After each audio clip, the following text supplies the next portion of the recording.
Hello friends, welcome to Zana's Recipes. இன்னைக்கு நம்ம இன்ஸ்டன்ட்டா செய்யக்கூடிய ஒரு 15 நிமிஷத்துல செஞ்சிரலாங்க.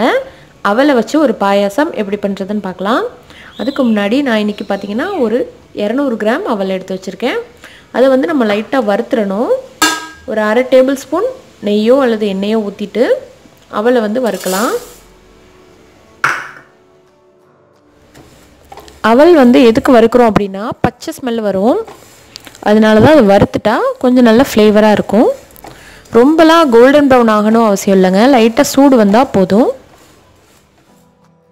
பாருங்க இந்த அளவுக்கு ஓரளவுக்கு நல்லா சூடு வந்துருச்சுனா போதும். உங்களுக்கு வந்து வறுபட்ட அந்த ஸ்மெல் வரும். இப்போ இத ஆஃப் பண்ணிட்டு இன்னொரு பவுலுக்கு மாத்திக்கலாம்.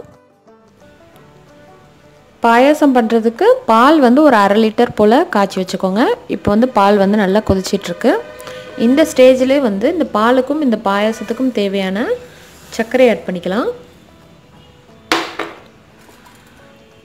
இது கரையிறதுக்கு ரொம்ப லேட் ஆகும், அதனால தான்.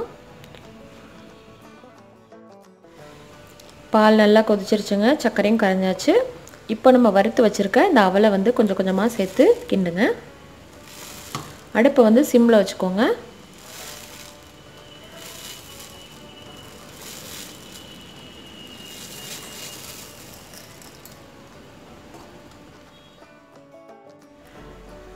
ஏலக்காய் தூள் கொஞ்சம் சேர்த்துக்கோங்க.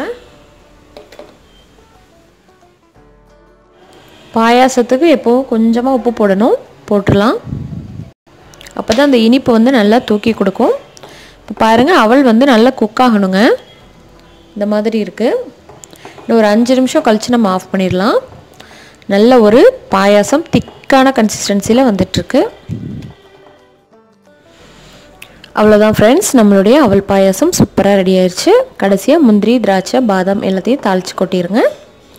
பார்க்கவே ரொம்ப ரொம்ப டெலிஷியஸாக இருக்குது. ரொம்ப இன்ஸ்டண்ட்டாக செஞ்சிடலாம். நீங்களும் செஞ்சு பார்த்துட்டு உங்கள் கமெண்ட்ஸ் அண்ட் ஃபீட்பேக்கை சொல்லுங்கள். வீடியோ பிடிச்சிருந்தா லைக் பண்ணி ஷேர் பண்ணுங்கள். மற்றவங்களும் பார்க்க நினச்சா அவங்களுக்கும் ஷேர் பண்ணுங்கள். தேங்க்யூ. தேங்க்ஸ் ஃபார் வாட்சிங்.